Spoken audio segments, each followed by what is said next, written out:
পাকিস্তানের জনগণকে বড়সড় এক সুখবর দিলেন দেশটির প্রধানমন্ত্রী শাহবাজ শরীফ।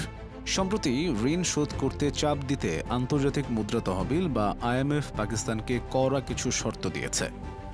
এর মধ্যে রয়েছে বিদ্যুতের দাম বাড়ানোর কথা, কিন্তু সে শর্তকে বৃদ্ধাঙ্গুলি দেখিয়ে বিদ্যুতের দাম না বাড়ানোর সিদ্ধান্ত নিয়েছে ইসলামাবাদ সরকার। পাকিস্তানের বিদ্যুৎ খাতের অপরিশোধ করা ঋণ আইএমএফের জন্য বড় উদ্বেগের বিষয়।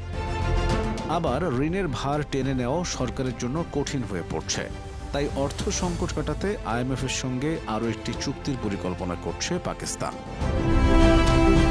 রয়টার্স বলছে চলতি মাসেই ওই চুক্তি হতে পারে। তবে গত মঙ্গলবার এক সংবাদ সম্মেলনে শাহবাজ শরীফ জানিয়েছেন, আগামী অক্টোবরের আগে বিদ্যুতের দাম বাড়াবেন না তারা।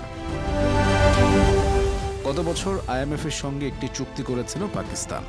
এর আওতায় গেল 12 মাসে কয়েক দফা বিদ্যুতের দাম বাড়ানো হয়, কিন্তু আইএমএফের শর্তের রেশ গিয়ে পড়ে দেশটির দরিদ্র ও মধ্যবিত্ত শ্রেণীর মানুষের উপর। সে ধাক্কা এখনও কাটিয়ে উঠতে পারেননি তারা। গত এপ্রিলে ওই কর্মসূচির মেয়াদ শেষ হয়।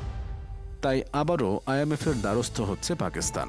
এ প্রসঙ্গে গত মঙ্গলবার শাহবাজ বলেন, আমরা জুলাই, আগস্ট ও সেপ্টেম্বর এই 3 মাসের জন্য জনগণকে স্বস্তি দিচ্ছে। অক্টোবর মাসে সাধারণত তাপমাত্রা কমে যায়, তখন বিদ্যুতের চাহিদাও কম থাকে। সরকার ওই সময় বিদ্যুতের দাম বাড়ানোর পরিকল্পনা করছে, যাতে করে বিদ্যুতের দাম বাড়লেও মানুষের উপর চাপ না পড়ে।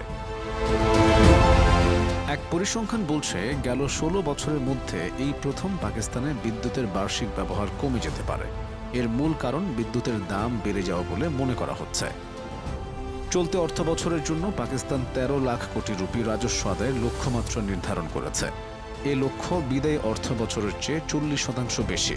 এছাড়াও দেশটি রাজস্ব ঘাটতি জিডিপির 5.9% নামিয়ে আনতে চায়। পাকিস্তানের এমন বাজেট আইএমএফকে খুশি করবে বলেই মনে করা হচ্ছে।